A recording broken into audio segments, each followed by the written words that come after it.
Morning guys, এখন হলো আমাদের সকাল 9:20 বাজে। তো সকালে আজকে দেরি করে উঠেছি, যেহেতু ছেলের পরীক্ষা শেষ, স্কুলেরও চাপ নেই, এই জন্য একটু দেরি করে উঠেছি। উঠে এখন আমি হলো এই যে বিছানা পাটি করা কমপ্লিট করে ফেললাম, বিছানা গোছানো হয়ে গেল।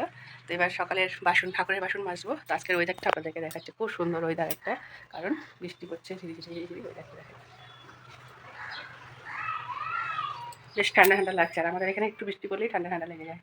তো ওয়েদারটা খুব সুন্দর আজকে, রোদও ওঠেনি বেশি। তো এখন সকাল হয়ে গেল, তো জামা কাপড় কতগুলো ভাঁজ করবো। ওই যে কালকে গিয়েছিলাম ঘুরতে, তো জামা কাপড়গুলো ভাঁজ করে তারপরে কাজে যাবো, অন্য কাজে। তো এবার এই হলো কাজ করছি, বাসন টাসন মাজবো, ঠাকুরের বাসন মাজবো, কারণ বৃষ্টি পড়ছে তো এই জন্য যেতে পারছি না বাইরে। তো শুরু হয়ে গেল সকাল। তো এই কাজে একটু আরাম, তাড়াতাড়ি উঠতে হচ্ছে না, দেরি করে উঠছি, কারণ ছেলের এক্সাম শেষ, এই জন্য আমরা একটু দেরি করে উঠছি। তারপরে চলে আসলাম সকালে খাওয়া করতে। সকালে খাওয়া লুচি বানিয়ে ফেললাম, আর কালকে ছিল একটু পনির তরকারি, সেটা দিয়ে ছেলেকে খেতে দিলাম। তারপরে এবার সজনাগুলো কেটে নিবো, সজনাগুলো কাটবো, সজনা চচ্চড়ি করবো। এদিকে তো মাছ এনেছি, শুনলাম, এখনো দেখিনি কি মাছ এনেছে, তবে চিংড়ি মাছ এনেছে বললো। চিংড়ি মাছগুলোকে এখন বাছতে হবে, বড় বড় চিংড়ি মাছ, এই যে আরো বড় বড় চিংড়ি মাছ আনা হয়েছে, বাছতে হবে, বেছে টেছে এবার রান্না বান্না করতে হবে। এই যে করবো আজকে, বাছাগুলোই মুশকিল, ভালো লাগে না বাছতে আমার। সেদ্ধ বসিয়ে দিলাম, এদিকে আবার মাছও ধোয়া পাকলা হয়ে গেছে, সব কিছু করা হয়ে গেছে। এবার আমি এটাকে ভেজে নেবো। আমি সরষে বাটা, লঙ্কা বাটা দিয়ে দিলাম, লবণ আবার উপরে মেখে নিলাম, ছেড়ে দিলাম। এটাকে ভাজা করে নিয়ে ওটা মশলার মধ্যে যে জলটা লেগে আছে এটা ছেড়ে দিবো।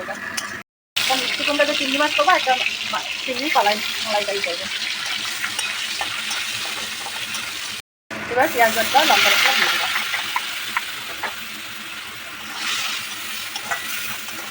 এইভাবে চিংড়ি মাছ খেতে না মিষ্টি কুমড়ো দেখেই টেস্ট লাগে। কমপ্লিট হয়ে গেল চিংড়ি দিয়ে মিষ্টি কুমড়ো দিয়ে তরকারি।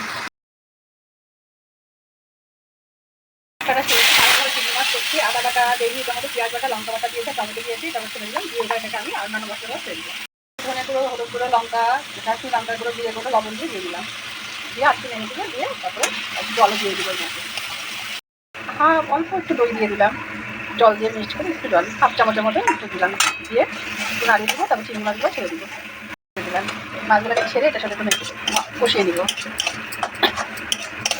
তারপরে জল দিয়ে নামিয়ে দেবো। তার মাঝখানে আমার ছেলে একটু থানসা দেখাচ্ছে।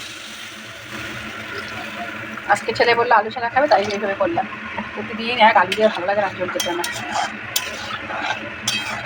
একটা চিংড়ি মাছটা কীভাবে করলাম আজকে। ঝোলটা আমার হয়ে গেল, দেখো কালারটা কি সুন্দর এসছে, উঠে গেলে এবার নামিয়ে নেবো বাড়ি থালার মধ্যে। তো এটা হলো মিষ্টি কুমড়া দিয়ে চিংড়ি মাছ, আর হলো সজনার চচ্চড়ি, আর এটাকে এমনি চিংড়ি মাছের ঝোল করেছি। সাথে খেতে বসে বললাম, তো আমি চিংড়ি মাছটা দেখালাম 2 রকম ভাবে করি, সজনা দিয়ে। আজকে এই মতো এখানে ভিডিও শুরু।